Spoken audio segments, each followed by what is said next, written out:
नमस्कार दोस्तों, अगर आप भी किसी भी भर्ती परीक्षा की तैयारी कर रहे हो, रीट, कांस्टेबल, पटवारी, एलडीसी, फोर्थ ग्रेड, वन रक्षक, किसी भी भर्ती परीक्षा की तैयारी कर रहे हो जिनमें ये टॉपिक दिया गया है, करंट अफेयर से संबंधित अगर कोई भी टॉपिक दिया गया है तो उन सभी के लिए ये क्लास बहुत ज़्यादा महत्वपूर्ण होने वाली है। तो चलिए क्लास को हम शुरू करते हैं। जो हमारा पहला क्वेश्चन है वो है, भारत के राष्ट्रपति कौन है? तो इसका जो राइट आंसर है वो है द्रौपदी मुर्मू भारत के राष्ट्रपति हैं। दूसरा क्वेश्चन है, 2024 के लोकसभा चुनाव में सबसे ज़्यादा सीटें किस पार्टी को मिली? तो इसका जो राइट आंसर है वो है भारतीय जनता पार्टी को सबसे ज़्यादा सीटें मिली। अगला प्रश्न है, भारत का 2024-25 का आम बजट किसने पेश किया? तो जो इसका जो राइट आंसर है तो वो है निर्मला सीतारमण ने ये बजट पेश किया। अगला प्रश्न है, 2024 में जम्मू कश्मीर का राज्य का दर्जा बहाल हुआ या नहीं? तो इसका जो राइट आंसर है वो है नहीं। अगला प्रश्न है, 2024 में नीट टॉपर कौन बना? तो इसका जो राइट आंसर है वो है तनिष्का सिंह। अगला जो प्रश्न है वो है, नागरिकता कानून किस वर्ष लागू हुआ?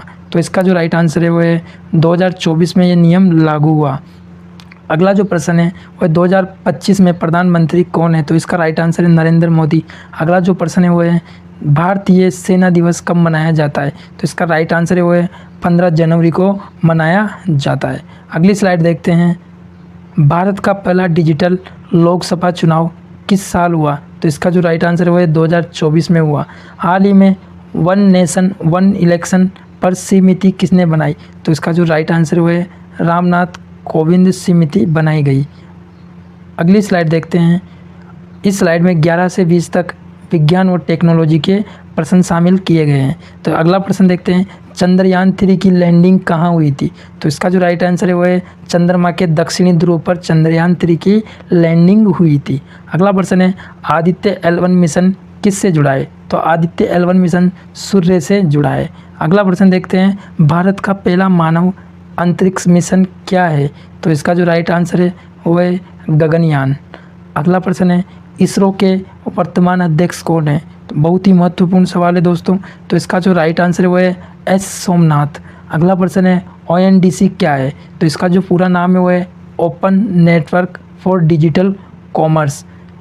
अगला प्रश्न है वो है, प्रधानमंत्री म्यूजियम कहाँ स्थित है? तो इसका जो राइट आंसर है वो है नई दिल्ली में स्थित है। अगला प्रश्न है, UPI इंटरनेशनल ट्रांजैक्शन सबसे पहले किस देश में शुरू हुई? तो इसका जो राइट आंसर है वो है सिंगापुर में शुरू हुई।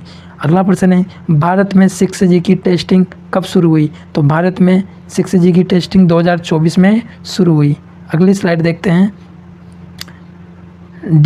DRDO का पूरा नाम क्या है? तो इसका जो पूरा नाम है वो है defence research and development organisation. अगला प्रश्न है वो है, अग्नि 5 क्या है? तो इसका जो राइट आंसर है वो है इंटरकॉन्टिनेंटल मिसाइल। अगली स्लाइड देखते हैं, 2024 में ओलंपिक कहाँ हुए? तो इसका जो राइट आंसर है वो है पेरिस में 2024 में ओलंपिक हुए। अगला प्रश्न है वो है, नीरज चोपड़ा ने कौन सा पदक जीता 2024 में? तो इसका जो राइट आंसर है वो है स्वर्ण पदक जीता। अगला प्रश्न है, IPL 2024 किस टीम ने जीता? तो इसका जो राइट आंसर है वो है कोलकाता किंग नाइट राइडर्स। अगला प्रश्न है वो है, FIFA वर्ल्ड कप 2022 किसने जीता? तो इसका जो राइट आंसर है वो है अर्जेंटीना ने जीता। अगला प्रश्न है, BCCI के अध्यक्ष कौन है? तो इसके अध्यक्ष हैं रोजर बिन्नी। अगली स्लाइड देखते हैं, अगला प्रश्न है, BCCI के अध्यक्ष कौन है? तो इसका राइट आंसर है रोजर बिन्नी। अगला प्रश्न है, 2024 T20 वर्ल्ड कप किसने जीता? तो इसका जो राइट आंसर है वो है Bharat. 2024 T20 world cup Bharat ने जीता। अगला प्रश्न है, कौन सी महिला ने टेनिस में संन्यास लिया है 2024 में? तो इसका राइट आंसर है सानिया मिर्जा ने 2024 में टेनिस में संन्यास लिया है। अगला प्रश्न है, एशियन गेम्स 2023 कहाँ हुए? तो इसका जो राइट आंसर है वो है होंगजोउ चीन का एक शहर है उसमें हुए। अगला प्रश्न है, हॉकी इंडिया के कोच कौन हैं 2025 में? तो इसका जो राइट आंसर है वो है क्रेग फुलटन। अगला प्रश्न है, विराट कोहली का 50वां शतक किस टीम के खिलाफ था? तो इसका जो राइट आंसर है वो है न्यूजीलैंड के खिलाफ था। अगली स्लाइड देखते हैं। भारत रत्न 2024 किसे मिला? इसका जो राइट आंसर है वो है लाल कृष्ण अडानी को मिला। अगला प्रश्न है नोबल शांति पुरस्कार 2023 किसे मिला?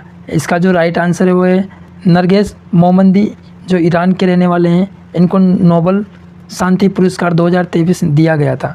अगला प्रश्न है पद्म विभूषण 2024 में किसे मिला? तो इसका जो राइट आंसर है वो है रतन टाटा को मिला पद्म विभूषण 2024। अगला प्रश्न है नई चुनाव आयुक्त कौन बनी?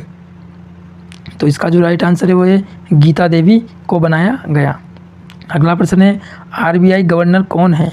तो इसका जो राइट आंसर है वो है शक्तिकांत दास। अगली स्लाइड देखते हैं। नए रो प्रमुख कौन है? तो इसका राइट आंसर है वो है रवि सिंघा। अगला प्रश्न है यूएन महिला प्रमुख कौन है? तो इसका राइट आंसर है सीमा बउस। अगला प्रश्न है नीति आयोग के सीईओ कौन है? तो इसका राइट आंसर है ब्रजेश पाठक। अगला प्रश्न है संसद टीवी की पहली महिला एंकर कौन बनी?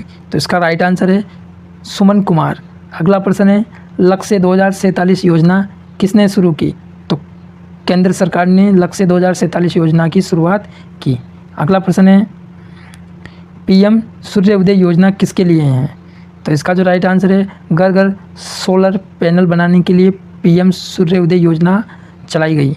अगला प्रश्न है विकसित भारत 2047 का उद्देश्य क्या है? तो इसका राइट आंसर है भारत को विकसित राष्ट्रीय बनाना। अगला प्रश्न है नमो ड्रोन दीदी योजना किससे जुड़ी है? इसका राइट आंसर है महिलाओं को ड्रोन की ट्रेनिंग दी जाएगी इस योजना के अंदर। अगला प्रश्न है 2024 की जनगणना कब होगी? तो इसका जो राइट आंसर है वो है 2025 में संभावित।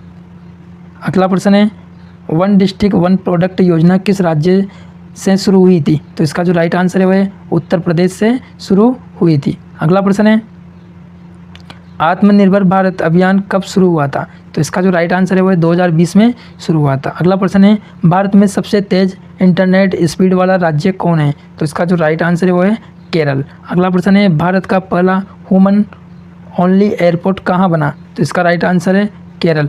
अगला प्रश्न है अटल इनोवेशन मिशन किस मंत्रालय के अंतर्गत आता है? तो इसका राइट आंसर है नीति आयोग के अंतर्गत आता है। अगला प्रश्न है भारत का पहला सेमीकंडक्टर प्लांट कहाँ बनाया जा रहा है? तो इसका राइट आंसर है गुजरात में।